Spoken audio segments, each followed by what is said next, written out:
¿qué es investigación? Entonces, para hablar de investigación tenemos que hablar de conocimiento. Antes de hablar de conocimiento tenemos que conocer. ¿Y qué es conocer?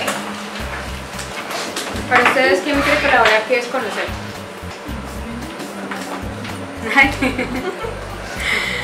Bueno, listo, entonces aquí estamos haciendo alusión en el contexto de la ciencia, que no es conocer, significa ejercer la curiosidad, observar, describir, interactuar, y para eso, digamos, después de conocer, tenemos que nos da como la cabida para llegar al conocimiento, que es el que nos provee, digamos que la razón para determinar nuestro objeto de estudio.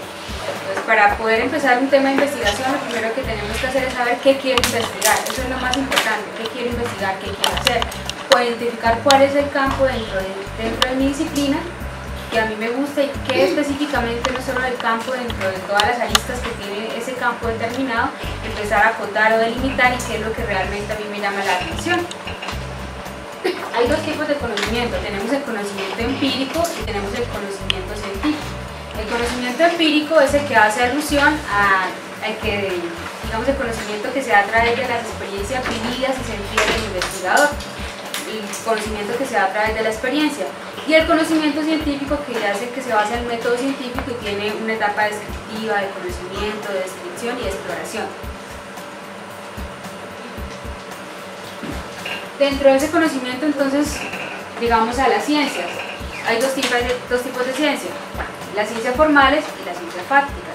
¿Cuáles son esas ciencias formales? Las ciencias formales son las ciencias básicas como la biología, la química, la física, la matemática, y las ciencias fácticas son las que hacen alusión a las ciencias sociales y a las ciencias humanas, como trabajo social, economía, psicología.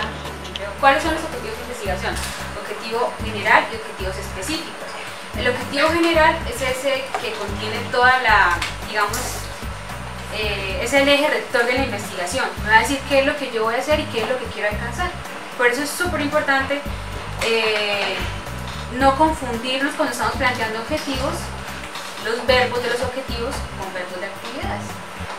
Entonces, más adelante les vamos a enviar unas lecturas que es con base a la taxonomía de Bloom, donde pues ahí tenemos como un eje rector de cuáles objetivos podemos utilizar para actividades y cuáles para objetivos, porque dentro de los objetivos específicos, el objetivo general, como les venía diciendo, es el objetivo que nos va a decir qué es lo que queremos alcanzar, pero los específicos nos van a desglosar cómo lo queremos hacer y cómo vamos a hacer para alcanzar ese objetivo general. Entonces es como la metodología para lograr llegar a eso. ¿Cómo lo voy a hacer? Se van a desglosar. Y algunos dentro del cronograma lo que hacen es que cogen esos objetivos específicos y por cada objetivo específico plantean unas actividades. Esa es una manera de hacer. Entonces, no confundir los objetivos, los verbos de los objetivos, tanto específicos como generales, con los objetivos con los verbos de las actividades, que ven en infinitivo siempre los verbos de los objetivos tanto general como específico. ¿Listo? ¿Hasta ahí vamos bien? ¿Alguien tiene alguna pregunta? En el transcurso de lo que yo vaya diciendo, por favor, pues si hay alguna acotación o alguien quiere que repita algo, con muchísimo gusto. ¿Listo? ¿Vamos bien hasta ahí o volvemos a retomar aquí? ¿Listo? Bueno, entonces esos objetivos nos van a llevar a cuestionar, pues a plantear la justificación de la investigación, que da respuesta a dos cosas, al por qué y al para qué. Entonces, ¿por qué voy a hacer esa investigación y para qué? Entonces, digamos que esas son las dos respuestas fundamentales que debe responder la justificación dentro de un proyecto de investigación. Entonces, es como lo fundamental, ¿no? Y después de eso, pues ya podemos empezar a buscar, como les decía hace un momento, los autores que hagan alusión o hablen acerca de nuestra temática de interés. Entonces, no solamente para construir el marco de referencia, hace alusión al marco teórico y al marco conceptual, que son dos cosas diferentes y tendemos también como a confundirlas. Incluso también creo que confundimos el marco legal o el marco normativo a veces con el marco referencial. Entonces, ¿qué debe contener el marco referencial? El marco teórico. El marco teórico contiene las variables que voy a utilizar o que son fundamentales que yo conozca en el desarrollo de mi investigación. Por ejemplo, víctimas de minas antipersonal. ¿Qué variables para mí en esa temática son fundamentales que yo conozca, que yo escriba, que yo sepa para proseguir en mi investigación? Si yo les hablo de víctimas de minas antipersonal, solo dejémoslo ahí, no más. No le pongamos que en el marco del conflicto armado en Colombia, ni sin temporalidad, ni nada. ¿Qué variables para nosotros son fundamentales conocer cuando yo les digo no? La temática es víctimas de minas antipersonal. ¿Cuáles serían esas variables? ¿Quién me ayuda? Dime. Víctimas, ajá, ¿qué más? Definir qué es una mina antipersonal, y eso se nos va a desprender otro término cuando empezamos a buscar, que eso es lo que nos pasa dentro de la literatura, que son municiones las MIUs. Entonces, ¿qué otro término? Sin que yo diga las agresiones y las infracciones, más que las agresiones, infracciones que se cometieron contra esas víctimas en el marco de ese conflicto. Entonces, ¿sí ven? Como que cuando tenemos una temática, ahí vamos desglosando algunas variables que van a ser fundamentales que nosotros conozcamos para seguir el desarrollo de nuestra investigación. Porque yo no puedo seguir ahondando o abordar a una persona que todo el mundo repite es que es una víctima de mina antipersonal. ¿Y qué es una víctima? Entonces, ¿quién la define como una víctima? Desde el conocimiento empírico que les acabo de decir hace un momento, que ese es el conocimiento a partir de mis experiencias vividas y sentidas, es decir, a partir de lo que yo veo en las noticias, que he escuchado que es una víctima, que lo revictimizan, a partir de lo que yo escucho en la casa, en la calle, de pronto escuchaba en la universidad, o a partir de literatura fidedigna, científica, de teóricos que han ahondado en el tema y realmente me pueden definir qué es una víctima, y no solo es de un solo autor, sino de diferentes autores. Porque para un autor puede definirlo de manera positivista que es una víctima, pero otro le da un sentido más humano y define que es una víctima desde un sentido holístico. No es lo mismo que alguien defina que es una mina antipersonal en el contexto de, qué sé yo, España, al contexto colombiano. Porque para nosotros, en el contexto que vivimos, aún hoy en día que vivimos el posacuerdo, que estamos en el denominado humanitario, una mina antipersonal tiene otra connotación, tiene otro sentido.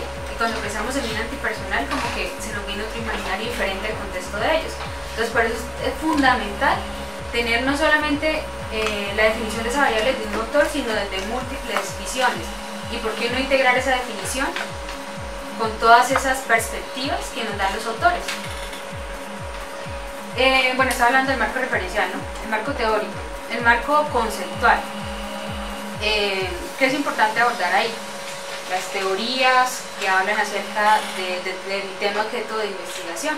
¿Cuáles son esas teorías? ¿Cómo las puedo abordar? Igual desde diferentes autores. Nosotros más adelante, después de la sesión que nos va a dar la doctora Sandra, vamos a tener la oportunidad de ir a base de datos. Igual yo creo que ya todos hemos manejado acá las bases de datos y tenemos conocimiento de qué es una base de datos y cómo entrar, y si no, pues vamos a aprender, porque para eso es este proceso.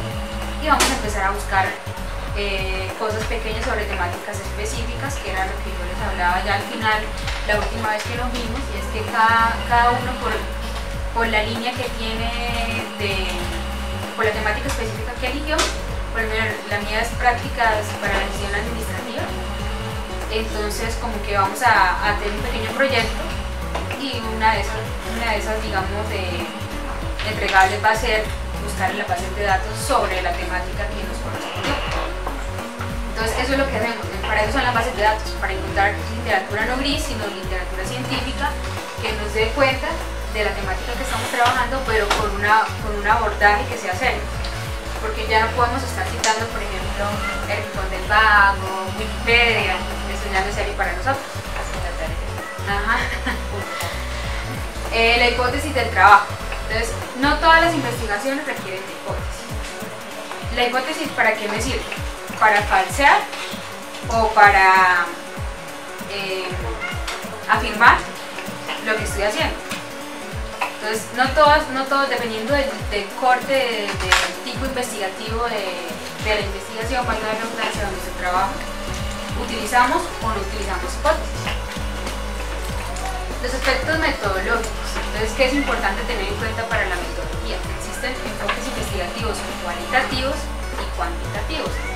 Entonces, es muy importante lo que les hablaba de las ciencias duras y las ciencias humanas, porque casi siempre los abordajes que se hacen desde las ciencias humanas, desde el trabajo social, desde psicología, desde economía, filosofía, desde las licenciaturas, es con un enfoque cualitativo, es decir, un enfoque más descriptivo y más desde lo fenomenológico. ¿Cuál es el enfoque fenomenológico? De que a partir de las experiencias vividas y sentidas de las personas, desde sus percepciones, nos llevan a nosotros como a describir el fenómeno de investigación. Pero está la investigación también de tipo cuantitativo, que es el que casi siempre utilizamos en las ingenierías, en las ciencias básicas, que son el de las ciencias duras. Pero existe algo que se llama la investigación mixta o bimodal, que es la mezcla de esos dos enfoques, tanto cualitativo como cuantitativo. Venía diciendo que acerca del enfoque mixto o bimodal, ¿no?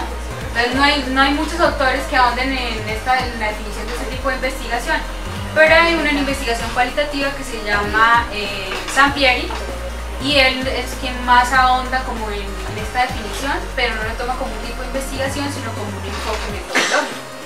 Carlos Sandoval también lo aborda, pero pues es como muy breve.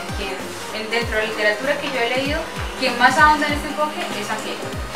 Tanto a nivel internacional, desde lo macro hasta lo micro, es decir, desde las fuentes del derecho internacional, que son las declaraciones y demás, hasta toda la normatividad nacional. Entonces, ¿qué hay en jurisprudencia nacional que me hable acerca de las víctimas? ¿Qué sentencias o qué fallos se han proferido acerca de las víctimas? Esa es la normatividad que en mi caso, pues tomando como referencia el ejemplo que venía dando de las víctimas de violencia antipersonal, a mí me serviría. Entonces, que incluso hay una base de datos que se llama Legis, que es súper, digamos que nos va a servir muchísimo en la construcción de este marco, porque ella nos bota toda la normatividad a nivel nacional, desde, no sé, creo que son más o menos desde los 40 hasta los días actuales. Entonces esa base de datos es como de mucha ayuda si alguien la quiere tomar como referente para construir su marco legal o su marco normativo.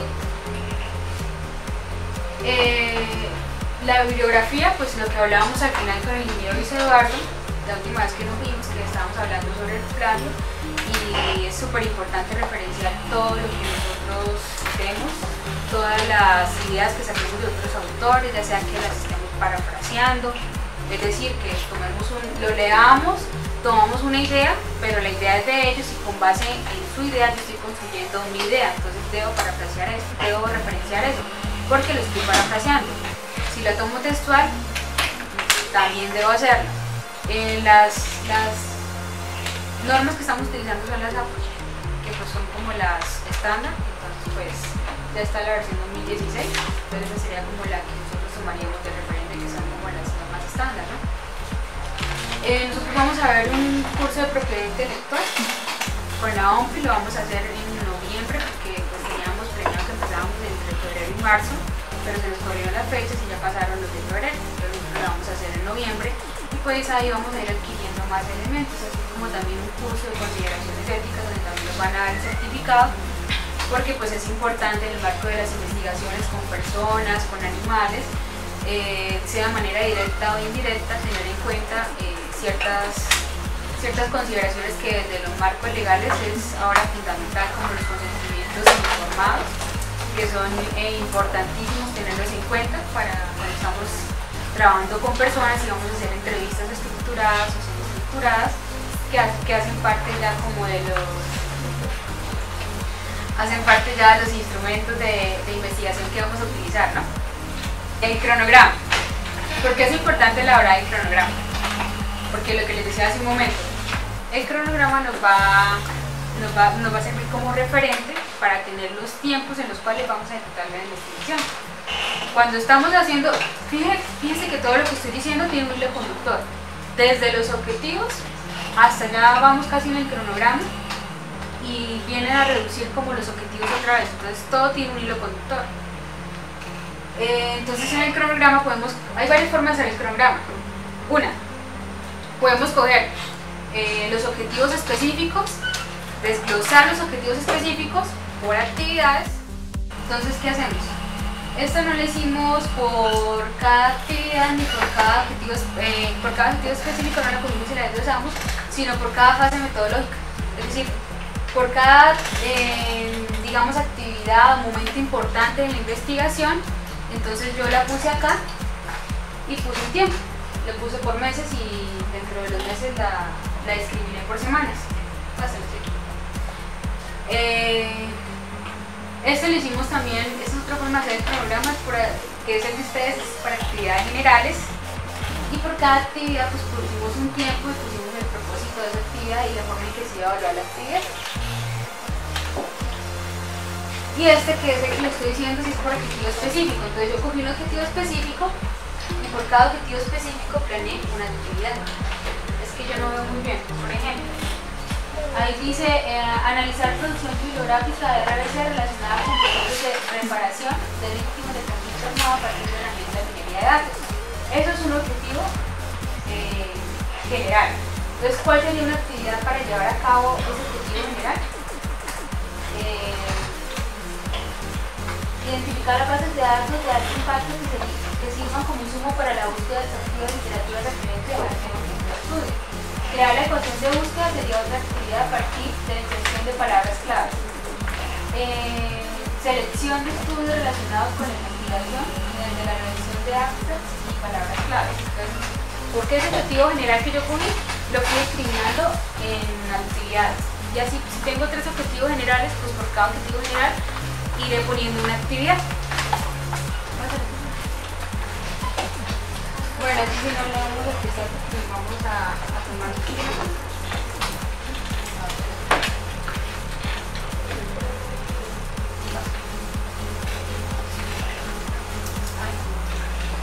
Y el presupuesto. Entonces, el presupuesto está directamente relacionado con el cronograma. Dependiendo de los tiempos y de las fases metodológicas, pues nosotros vamos discriminando los rubros. ¿Qué es un rubro? Por ejemplo, es como la palabra grande que nos abarca los otros pequeños ítems que vamos a necesitar. Papelería. No, es que necesito resmas, necesito tijeras, necesito tal cosa. En general es papelería, eso es un rubro. Entonces, otro rubro sería transporte. Entonces, como que lo vamos discriminando dependiendo de las fases metodológicas. Por eso están íntimamente ligados tanto los objetivos, o sea, los objetivos nos van a decir todo. Cómo lo vamos a hacer, de qué manera lo vamos a hacer, qué necesitamos, en cuánto tiempo, dependiendo de las fases metodológicas, y cómo planteamos las fases metodológicas dependiendo de los objetivos de investigación. Vamos a decir, no, es que este enfoque es cualitativo, es cuantitativo, necesito un enfoque bimodal porque voy a utilizar una parte cualitativa, pero entonces voy a hacer un análisis bibliométrico. Eso ya me lo hace listo, porque tiene lo cual y lo cuántico. ¿Listo? Pásenlo. Entonces, ¿qué queremos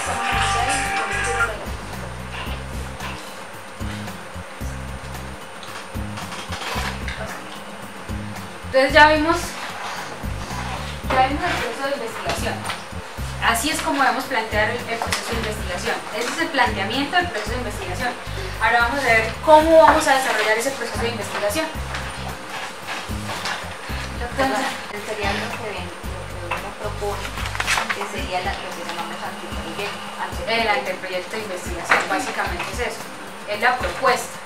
Y luego viene el desarrollo bueno, ya lo propuse, entonces ahora como ya sé cómo, ya propuse, ya dije por qué lo voy a hacer en la justificación, porque es importante hacerlo, para qué lo voy a hacer, cómo lo voy a hacer en la fase metodológica y los objetivos, en cuánto tiempo lo voy a hacer dentro del cronograma y cuánto me va a tardar y cuánto me va a costar hacerlo. Entonces ahora vamos a ver de qué manera, cuando ya tengo todo eso, cómo lo desarrollo. Entonces existe algo que después de que ya tenemos el planteamiento del proyecto, entonces existe algo que se llama recolección y ordenamiento de información. En el caso que estamos llevando a cabo acerca de las víctimas de amenaza antipersonal, puede ser por medio de entrevistas. Entonces vamos a hacer una entrevista de qué manera, qué instrumentos yo voy a utilizar o qué estrategia para recolectar esa información. En el caso de los que hacen revisiones sistemáticas, análisis biométricos y dentro del marco de estas revisiones sistemáticas, entonces de qué manera yo cojo todo ese poco de artículos que me salieron, esos 3000 y pico, los de puro y después los refino, de qué manera yo voy a hacer para recolectar esa información, para recopilar esa información, para hacer el análisis de esa información y que sea presentable y apuntar esa información. Entonces esta es la fase, digamos que es muy importante definir la estrategia o el instrumento de recolección de información. Es súper importante. Ojo, a inicios de los 60 viene un acontecimiento muy importante para Colombia, en Marquetalia, en Tolima, que es cuando se empiezan a armar las FARC. Y entre los 60 y los 70 se da la consolidación de este grupo estatal armado. En el 84 ellos tratan, pues después de muchos intentos, porque nosotros no, el acuerdo de paz actual de pronto es el único que recordamos, pero si nos vamos más atrás ya hubo otros intentos de acuerdo de paz y otros acercamientos. Se me va ahorita con el M19, por ejemplo. Y pues digamos que... la Unión Patriótica.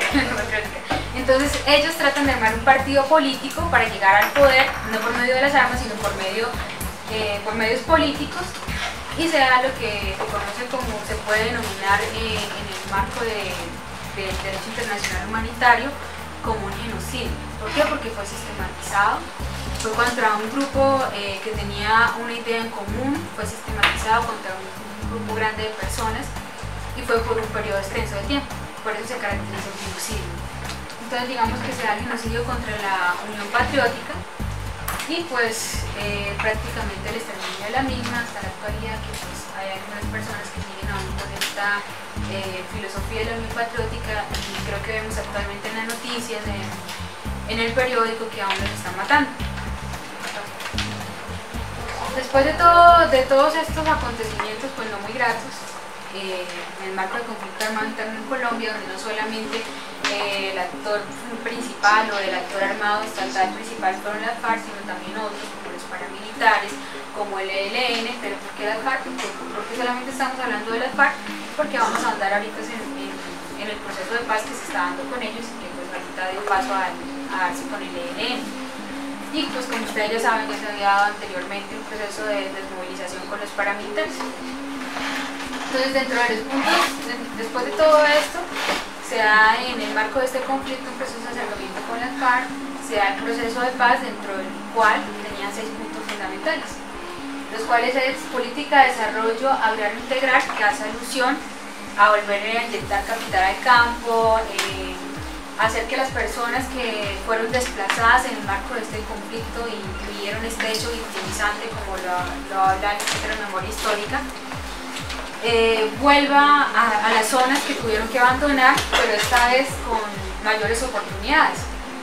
El punto 2 nos habla de la participación política, que es con lo que muchos no están de acuerdo, que es que este grupo armado tenga como la posibilidad de tener el poder, de llegar al poder por medio de la política. El fin del conflicto. Soluciona el fin del conflicto, pues es como una construcción social. Ahí decimos que el fin del conflicto, pues no es el fin del conflicto armado, pero realmente pues a raíz de eso es una construcción en la que todos tenemos que aportar, y no solamente desde acciones, sino desde cambio de posturas y paradigmas y formas de pensar y de tolerar a los otros. El cuarto punto nos habla de la solución al problema de las drogas ilícitas, que es cómo esos cultivos ilícitos van a ser reemplazados por otros cultivos, y cómo esas personas que se dedicaban a la cultivación de esos cultivos van a tener que empezar a tener otra fuente de empleo y otra actividad económica, y cómo hacer ese proceso de transición. El quinto, que es súper importante, reparación de víctimas, sistema integral de verdad, justicia, reparación y no repetición. Ese es el punto 5 que hace alusión a las víctimas. No solamente nos habla de eso, sino de la justicia especial para la paz, que son los nuevos tribunales que ya se aprobaron y van a salir ahora. Entonces este punto es fundamental porque reconoce a las víctimas, le da valor a las víctimas, no solamente valor histórico, sino también en cuanto a lo punitivo. Hay normatividad como la ley 1448 del 2011, que es la ley que empieza a abordar a las víctimas y digamos que reconoce todas las infracciones que ellas vivieron, las personas víctimas directas e indirectas vivieron en el marco del conflicto. Entonces entonces es muy importante este punto.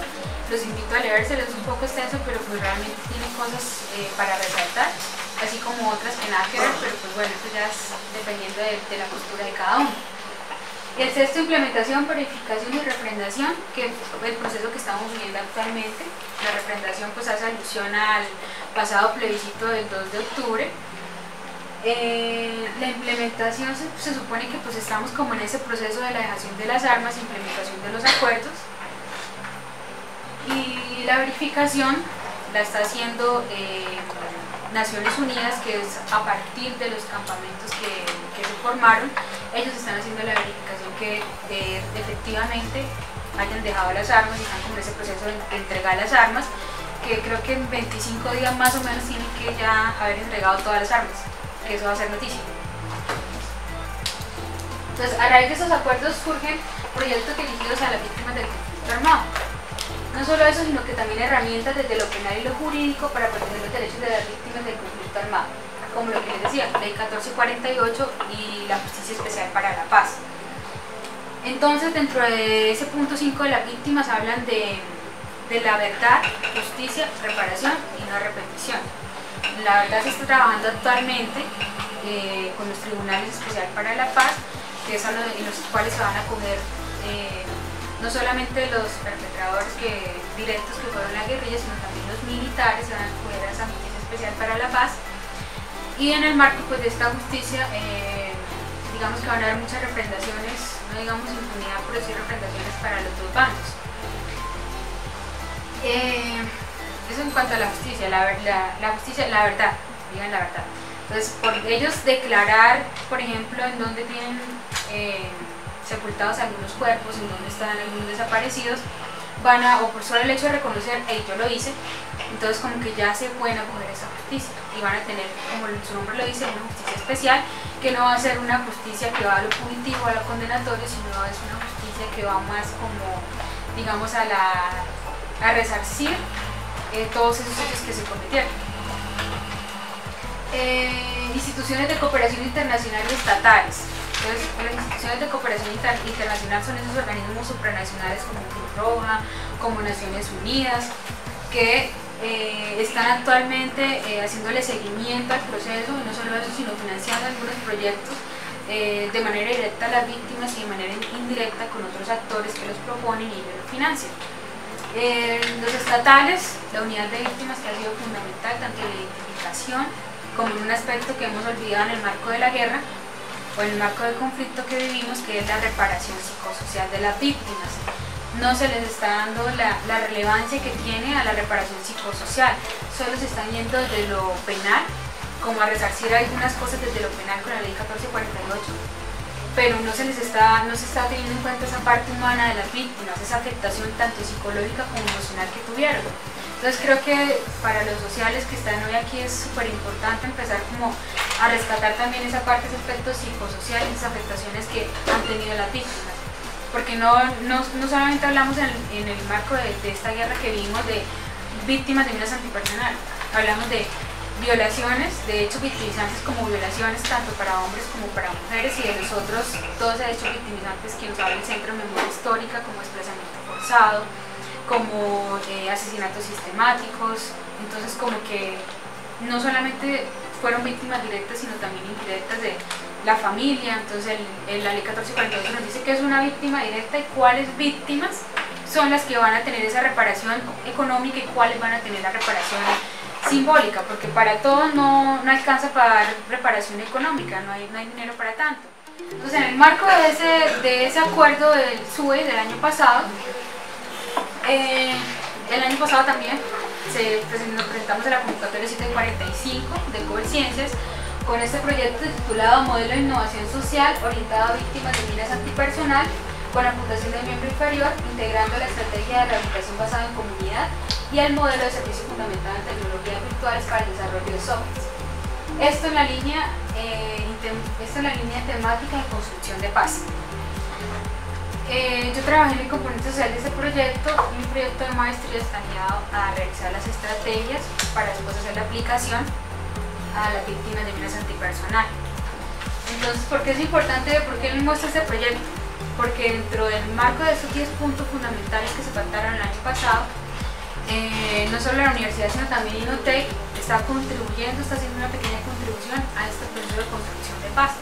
Entonces desde lo cultural, desde lo pedagógico, hay muchas maneras de aportar, lo que yo les decía, no Cristina, pero sí desde lo cotidiano, o sea, como desde pequeñas acciones, nosotros empezar a enfocar también nuestros proyectos hacia allá. Porque si voy a durar un año haciendo mi proyecto de grado, porque yo también lo pienso en, no sé, como en aras de, bueno, ¿por qué no me proyecto hacia impactar también, digamos, esas áreas? Entonces creo que también sería como interesante para algunos que empezaran como a reflexionar o a pensarlo desde ahí. ¿En qué consiste este proyecto? Pues, como les he hablado toda la tarde, va a estar direccionado a víctimas de violencia antipersonal y la idea es integrar, es un proyecto interdisciplinario donde está lo técnico, lo clínico y lo social. Entonces está la parte de rehabilitación, están las profesoras de la escuela de fisioterapia, está la parte de cienciaturas con física, está la parte de diseño industrial que también nos apoya en la parte técnica con la profesora Clara, que también hace parte del grupo, y la parte de trabajo social la profesora Ruth y yo. Entonces digamos que es un trabajo que trata de articular como todas las áreas, de ser interdisciplinario y abarcar también algo muy importante que es la parte psicosocial. Y no olvidar que estas personas que son víctimas de violencia antipersonal se da más que todo en la ruralidad, porque es el terreno idóneo, propicio para sembrar una mina. ¿Quién podemos sembrar una mina? Pues digamos que es como, tienen otras afectaciones u otras infracciones, como por ejemplo, que muchos de ellos no tienen acceso a servicios de salud, que en la ruralidad pues los centros de salud que hay no cuentan con las condiciones como para brindarle el nivel de atención propia, esa es la palabra. Entonces lo que se está tratando de implementar es una técnica portable en la cual se pueda llevar para tomar menos invasiva, porque pues eso es lo que también ellos arguían muchas veces, como que a la hora que ellos ya se les maduraba el muñón y les iban a hacer la toma para la prótesis, era muy invasiva la manera en que les hacían la muestra. Muchas veces les tocaban los genitales y era incómodo, entonces esa técnica es menos invasiva, no van a tener que trasladarse porque muchos no tenían la prótesis porque ni siquiera tenían para trasladarse, según relatos de ellos. Entonces digamos que en ese sentido también va a ser mucho más práctica y eficiente. Y aparte de eso, pues el equipo se va a trasladar hacia el sitio donde ellos se encuentren los potenciales participantes para hacer toda la intervención tanto física como psicosocial y abordar como todos esos aspectos. Cuando alguien pierde un miembro, sea superior, sea inferior, sea el miembro que sea, y no solo en el marco del conflicto de la guerra, sino también digamos en la cotidianidad, que tuve la oportunidad de hacer un proyecto con egresados de la universidad en situación de discapacidad, y muchos de ellos pues yo pensé como que no, todos nacieron con la discapacidad. Cuando yo los entrevistaba me sorprendía que ellos no nacieron con la discapacidad todos, sino que muchos la adquirieron, incluso en accidentes de tránsito. Y era como escuchar la manera en que los impactaba a ellos su proyecto de vida, el adquirir esa nueva condición, no solo adquirirla, aceptarla, tratar de transformar eso, o sea, era súper complicado. Entonces digamos que en ese sentido es muy importante el abordaje psicosocial. Hay algo que se llama el síndrome de miembro fantasma. Entonces ellos siguen sintiendo, aún después de que se les amputa su miembro, siguen sintiendo como si lo tuvieran, expresan dolor, expresan sensaciones como si lo tuvieran, y tienen que pasar por 5 etapas del duelo: la ira, la negación, hasta pasar ya hasta llegar a la aceptación. Cuando llegamos a la aceptación y digamos hemos pasado por ese proceso psicosocial, me ponen la prótesis, yo ya acepto que ya tengo eso, entonces es mucho más fácil que desde lo técnico, ya habiendo trabajado lo psicosocial, pueda hacer, y desde lo físico con la rehabilitación, desde fisioterapia, sea más fácil articular eso y que funcione mucho mejor digamos ese proceso. Entonces por eso, en aras de eso, se pensó el proyecto y se planteó de esa manera. Hola chicos, chicas, siguiendo con nuestra línea temática que es investigación y proyectos para el posacuerdo, los invitamos el próximo 19 de mayo a las 2 de la tarde en el Salón 118 de Ingeniería Industrial a nuestra tercera sesión, la cual abordará la temática de metodologías para la investigación a cargo de la profesora Sandra Combes.